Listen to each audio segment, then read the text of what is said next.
West ইন্ডিজের বিপক্ষে one day সিরিজে হোয়াইট ওয়াশ হওয়ার পর টি-20 সিরিজে দারুণভাবে ঘুরে দাঁড়ায় বাংলাদেশ। আর এদিন প্রথম টি-20তে রুদ্ধশ্বাস লড়াইয়ের পর হারা ম্যাচকে জিতিয়ে দিলেন হাসান মাহমুদ। বিস্তারিত থাকছে আজকের এই প্রতিবেদনে। ক্যারিবিয়ানদের বিপক্ষে 3 ম্যাচে টি-20 সিরিজের প্রথম ম্যাচে মাঠে নামে টাইগাররা। এদিন ক্যারিবিয়ানদের বিপক্ষে টস হেরে প্রথমে ব্যাট করতে নেমে শুরুটা ভালো হয়নি টাইগারদের। দলীয় 15 রানের মধ্যে পরপর 2 উইকেট হারিয়ে বসে বাংলাদেশ। 11 বলে মাত্র 6 রান করে সাজঘরে ফেরেন ওপেনার তানজিদ হাসান তামিম। পরের বলে 0 রানে ফিরে যান লিটন কুমার দাস। এরপর 8 রান করে আফিফ হোসেন আউট হওয়ার পর পাওয়ার প্লেতে 30 রানের মধ্যে 3 উইকেট হারিয়ে বিপর্যয়ে পড়ে বাংলাদেশ। তবে এক প্রান্তে আগলে রেখে রান তুলতে থাকেন আরেক ওপেনার সৌম্য সরকার। তাকে সঙ্গ দেন জাকির আলী। দুজনের 57 রানের জুটিতে এগিয়ে যায় বাংলাদেশ। এরপর রোমারিও শেপার্ডের বলে তুলে খেলতে গিয়ে আউট হয়ে ফিরে যান জাকির আলী। তার ব্যাট থেকে আসে 27 রান। তবে অন্য প্রান্তে দারুণ ব্যাট করা সৌম্য সরকারও একই পথে হাঁটেন।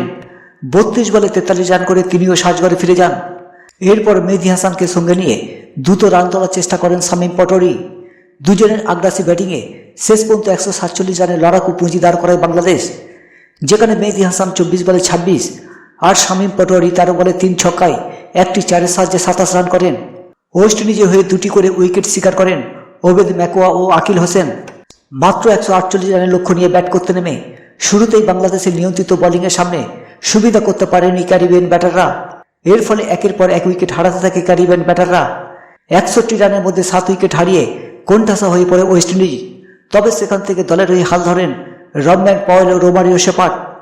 দুজনের বিধ্বংসী ব্যাটিংয়ে 33 বলে 67 রানের জুটিতে খেলায় দারুণভাবে ফিরে আসে ক্যারিবিয়ানরা।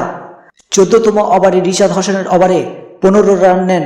পরের ওভারে তাসকিন আহমেদের ওভারে 23 রান নেন রবম্যান পাওয়েল। ম্যাচ হেরে যাওয়ার উপক্রম বাংলাদেশের সামনে।